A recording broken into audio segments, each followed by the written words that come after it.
Dito po kami ngayon sa The Glades,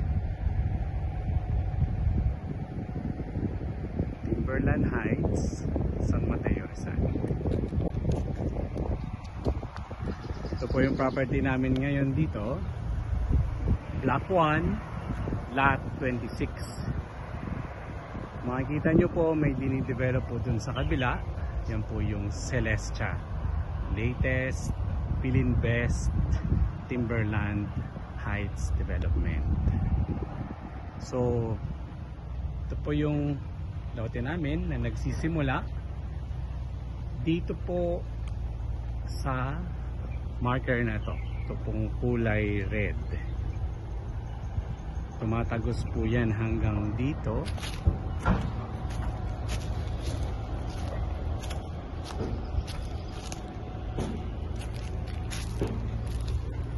Hanggang dun po sa may kawayan na merong plastic na blue.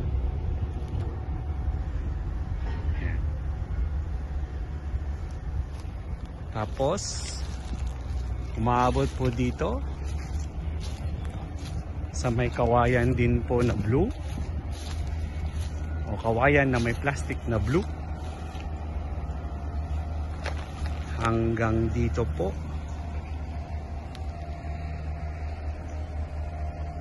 sa may puno.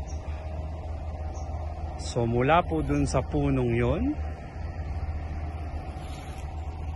hanggang dun po sa may marker na kanina pong pula na tinuro ko. Yan po. Yan po ang pinaka frontage ng lote. Purong lang po ako ng konti para po makita nyo ang lawak ng kanyang frontage. Mula po doon hanggang doon po sa may fire hydrant. At tumatagos po hanggang dito po sa may kawayan na yon na may kulay asul. At ito pong kawayan na to na may asul. Yan. Yan po. Itong The Glades Property, Block 1, Lot 26.